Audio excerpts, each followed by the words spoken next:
हरे कृष्णा। प्रिय श्रोताओं, स्वागत है आप सभी का आपके अपने चैनल दिशा स्पिरिचुअल में।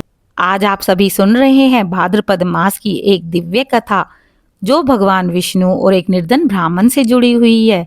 आइए भगवान विष्णु जी का स्मरण करते हुए इस कथा को सुनते हैं। ओम नमो भगवते वासुदेवाय।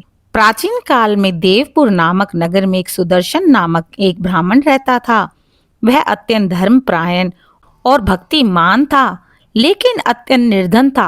परिवार में अन्न का अभाव रहता, फिर भी वह प्रतिदिन भगवान विष्णु जी का जप करता, नाम लेता और भक्ति में लीन हो जाता। एक बार भाद्रपद मास आया। ब्राह्मण ने निश्चय कर लिया कि वह पूरे मास भगवान विष्णु जी का उपवास करेगा और साथ ही हर रोज श्री हरि का पूजन करेगा। वह प्रतिदिन प्रातः स्नान कर तुलसी पर जल चढ़ाता, दीप जलाता और भगवान विष्णु जी का सहस्त्र नाम पाठ करता। उसने भाद्रपद मास की एकादशी, जन्माष्टमी, अनंत चतुर्दशी का विशेष रूप से व्रत किया। उसकी भक्ति को देखकर भगवान विष्णु जी प्रसन्न हुए और एक दिन स्वप्न में प्रकट होकर बोले, वत्स सुदर्शन, मैं तुम्हारी भक्ति से अत्यंत प्रसन्न हूँ। तुमने भाद्रपद मास में श्रद्धा से व्रत और पूजन किया है। अब तुम्हारे जीवन से दरिद्रता सदा के लिए समाप्त हो जाएगी। प्रभु के आशीर्वाद से अगले ही दिन उसके घर पर एक धनी व्यापारी आया और बोला, हे ब्राह्मण, मुझे स्वप्न में भगवान विष्णु ने आदेश दिया कि मैं तुम्हें अपने समस्त धन का अंश दूं। इस प्रकार सुदर्शन का जीवन बिल्कुल बदल गया। उसका घर अन्न, धन और सुख से परिपूर्ण होने लगा। उसने शेष जीवन धर्म, दान, भक्ति में व्यतीत किया और अंत में विष्णु धाम को प्राप्त हुआ। भक्तों, जो भी मनुष्य भाद्रपद मास के व्रत को करता है, कथा का श्रवण करता है और दान पुण्य करता है, उसके जीवन से दरिद्रता और दुख दूर हो जाते हैं। परिवार में सुख, समृद्धि और सौभाग्य बनता है और अंत में भगवान विष्णु के धाम को प्राप्त करता है।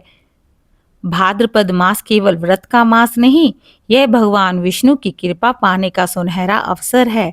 इस दिन प्रतिदिन ब्रह्म मुहूर्त में उठकर स्नान करना चाहिए।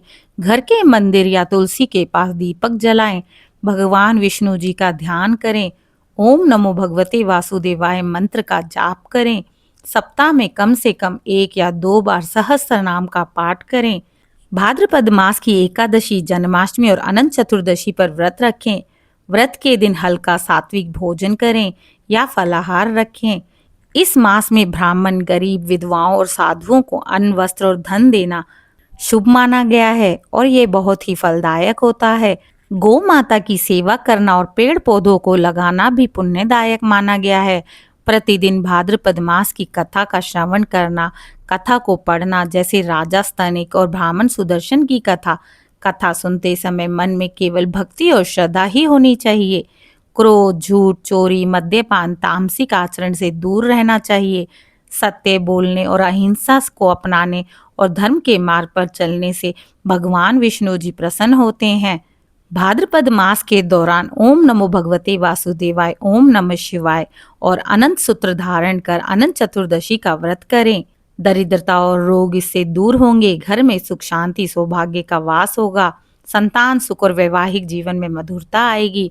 अंततः भक्त को भगवान विष्णु का धाम प्राप्त होगा। जय श्री हरि। अगर आप सभी को आज सुनाई गई कथा पसंद आई हो तो मेरे चैनल को लाइक, शेयर, सब्सक्राइब करें और हो सके तो कमेंट में जय श्री हरि जरूर लिखें।